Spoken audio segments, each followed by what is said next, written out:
This tech tip will certainly not be a new tip for most of you, but more of a review and just kind of a best practices how to. And today what we're going to look at is sharing documents inside of Google Drive and really just kind of the different options you have just to as a refresher on what your choices are. So most of us know from any document in Google Drive, we can go up to the big blue share button up here and click that. And then from here, most often I would say is where folks are typing in the name of a peer that they want to share this document with. And obviously it will auto-populate when you start typing in here.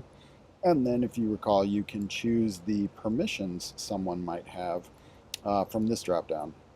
So edit is full access. The person can do anything they want with the file. Comment is a pretty common one.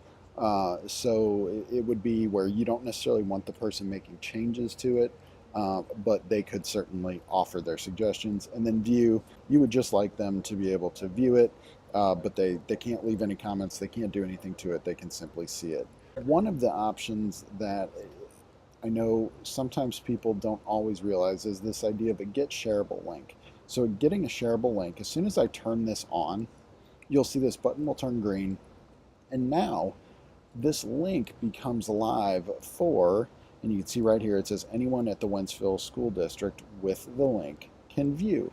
So right now, if I were to send this link to any of you inside the school district, as long as you're logged in to your Google account, you would be able to see this document. This is a great quick way to send a link to someone or multiple people if you don't want to type them in one person at a time down here.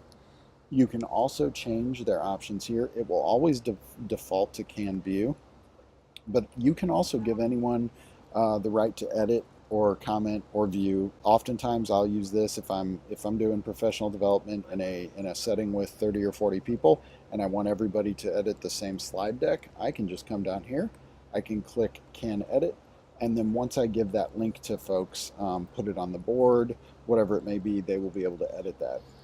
One thing I want to show in here from this menu, and this specifically would be with sharing mainly with parents, but anyone outside of the Wentzville School District. It always defaults to anyone at the Wentzville School District can view. This is the default as soon as you click this button. But if you click here and then you click more, this is where you can find settings for making your document to where anyone with the link can view. This would be a great setting here for parents. Let's say you create a newsletter and you would like your parents to see it. You're going to want to change this to anyone with the link. And that will allow someone to get in that doesn't have a Wentzville account. Public on the web, sometimes people ask what's the difference between anyone with the link and public on the web. Public on the web means that it will come up in a search. So if someone searched for things in your newsletter, it would come up like in your Google search. This one, anyone with the link, someone has to have the link directly to access.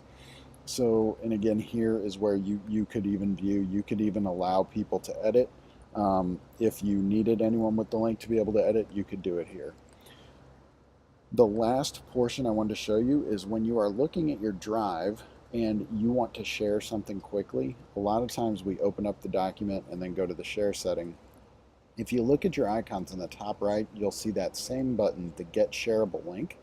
As soon as I click on that, if you look in the bottom left of my screen, the link was copied to the clipboard. So just by clicking that button, and then as long as link sharing is on, that link is copied and I can send that out to anyone I like. Obviously I can turn that off here too. So if the document is not yet shared and I click it, I will have to turn that on. But as soon as I turn it on, that link is copied. So hopefully this is just a good quick review for the different methods you have to sharing documents. Obviously if you're using Google Classroom for your students, your sharing is pretty much built into Classroom, but anytime you want to ship documents out to parents or anyone else, there's some tips for you.